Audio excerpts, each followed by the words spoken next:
यूं तो खूंटी की धरती वीरों और महापुरुषों की धरती है और खूंटी ने देश को कई खेलों में ऐसे खिलाड़ी दिए हैं जिन्होंने देश का प्रतिनिधित्व भी किया है। इसी क्रम में तीरंदाजी के खेल में एक खिलाड़ी जिला व राज्य का नाम रोशन कर वापस लौटे, जिनका वीर बिरसा एकेडमी के द्वारा भव्य स्वागत भी किया गया। इस दौरान हमारे सहयोगी सौरभ कुमार ने खिलाड़ी एवं उनके माता पिता व कोच से भी बात किया है। तो आइए देखते हैं हमारे सहयोगी सौरभ का एक खास रिपोर्ट। हम इस वक्त खूंटी में हैं और खूंटी भगवान बिरसा मुंडा की भूमि है और भगवान बिरसा मुंडा का पारंपरिक हथियार तीर धनुष था और तीर धनुष को लेकर उन्होंने उलगुलान किया था और इसी तीर धनुष को लेकर के खूंटी के छात्र, खूंटी के खिलाड़ी अभी ज़िले का नाम रोशन कर रहे हैं। हमारे साथ अभी मोनिका हैं और मोनिका अभी पंजाब से विश्वविद्यालय नेशनल गेम्स में राष्ट्रीय खेल में 2 पदक जीत कर आए, एक रजत पदक और एक कांस्य पदक। आइए इनसे बात करते हैं। किस तरह से आपने तैयारी की और इस पदक में किस तरह से आपको कैसा लगा पदक जीतने के बाद? जीत कर तो बहुत अच्छा लगा और तैयारी भी ज़्यादा तो नहीं कर पाए थे इस बार, क्योंकि कोरोना के कारण बंद था सेंटर और फिर ग्राउंड में भी आना जाना बहुत करते थे तो हम लोग ज़्यादा समय नहीं दे पाते हैं। अच्छा, अभी यहाँ जो आप लोग खुला मैदान में खेलते हैं बहुत कम जगह है और जब खेलने के लिए बाहर जाते हैं तो वहाँ सारा सुविधा मिलता है, कैसा लगता है? यहाँ उस तरह का सुविधा होना चाहिए या फिर कोई मांग है आपका? जी, जिला प्रशासन से हमारा यही मांग है कि हमें एक अच्छा सा प्रैक्टिस करने के लिए ग्राउंड दे और इक्विपमेंट भी दे ताकि हम और भी अच्छा प्रदर्शन कर सके और ज़िले का और देश का नाम रोशन कर सके। अच्छा, इनके अभिभावक भी आए हैं, हम इनसे बात करेंगे। किस तरह से बेटी का तैयारी इस तरह से हुआ, मेडल कैसा महसूस कर रहे हैं? देखिए, अपार खुशी तो हो रही है कि जब किसी को कुछ मिलता है तो बहुत खुशी होता है, वही चीज़ हमको अभी एहसास हो रहा है। अच्छा, जब बेटी खेलने के लिए जाती थी तो घर अगल बगल के लोग भी कुछ बोलते होंगे पहले कि बेटी को भेज रहे हैं क्योंकि बाकी लोग भेजते नहीं, और अभी जब गर्व नाम रोशन करी तब कैसा लग रहा है? देखिए, हम लोग कुछ पढ़े लिखे हैं और हम यही चाहते हैं कि बेटा और बेटी में कोई अंतर नहीं होना चाहिए। बेटी आगे बढ़ रही तो उसको गार्जियन का सपोर्ट होना चाहिए ताकि वो आगे जाए और ज़िला का, देश का नाम रोशन करे। खूंटी जैसा जगह है, यहाँ 18 साल होता है नहीं होता है, मैट्रिक लिखी, इंटर लिखी और बच्चियों को, बेटियों को बेटी की शादी करा दी जाती। आप लोग ऐसा क्या सोचे कि बेटी को आगे मतलब खेलने के लिए मौका दे रहे हैं और बाकी के लिए क्या संदेश रहेगा? हम लोग बेटा बेटी में तो अंतर नहीं करते हैं यार, बेटी को बेटा से भी ज़्यादा मानते हैं। बेटी को कम से कम ओलंपिक खेले ऐसा का। ये बहुत बड़ी बात बोल दी, ओलंपिक खेले, मतलब कि आप आगे भी बहुत सपोर्ट देने वाले हैं।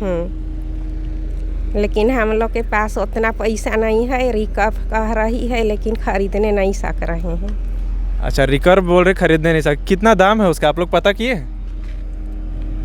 3 लाख बोलते हैं है कह के, लेकिन उतना पैसा नहीं है अभी। जब बाकी यूनिवर्सिटी और जिला का खिलाड़ी लोग जो जाते हैं उनको सरकार के द्वारा या फिर जिला प्रशासन द्वारा उपलब्ध कराया जाता है, आप लोग कुछ मांग रखना चाहेंगे चैनल के माध्यम से?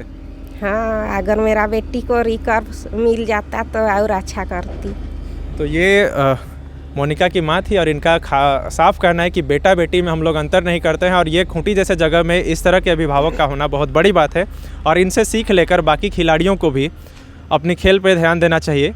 और अब मैं इनके कोच से बात करना चाहूँगा। इनके कोच बसंत जी हमारे साथ है। बसंत जी, सबसे पहले तो आपको बहुत बहुत बधाई। सबसे पहले आपको इसलिए बधाई देना चाह रहा हूँ क्योंकि आपने कुछ साल पहले यूनिवर्सिटी गेम्स में मेडल जीता था। अब आपके कोच जब आप कोचिंग करा रहे हैं तब आपकी एक शिष्या है, उन्होंने मेडल पाया है, कैसा महसूस हो रहा है? बहुत अच्छा लग रहा है सौरभ जी, और बहुत ही गौरवान्वित महसूस कर रहा हूँ कि मेरे मैदान से बच्चे का इस तरह का परफॉर्मेंस आया और ये हमारे लिए बहुत बड़ी उपलब्धि है।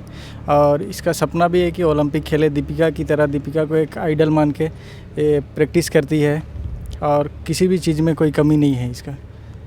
अच्छा स्किल है, सारा चीज़ अच्छा, लेकिन इसको अगर प्रॉपर इक्विपमेंट मिल जाए तो ये बहुत आगे तक जाएगी और ओलंपिक में मेडल भी लाएगी।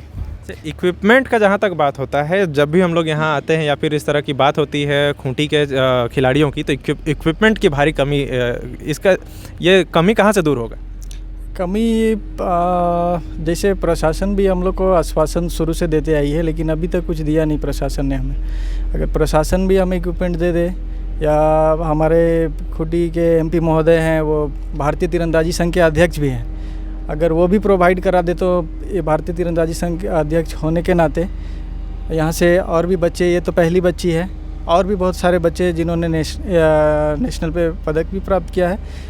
और सर हमारा सपोर्ट करे तो हम लोग वादा करते हैं सर को कि यहाँ से भारत का प्रतिनिधित्व करते बच्चे नज़र आएंगे और मेडल भी प्राप्त करेंगे। आपके यहाँ मैदान की भारी कमी देखी जाती है, तो मैदान का क्या उपाय कर रहे हैं आप लोग? क्योंकि जहाँ आप लोग सीखते हैं वहाँ से लोग पार होते हैं, आपके लिए कोई सुनिश्चित जगह नहीं दिया गया है, तो तैयारी कैसे होती है आखिर?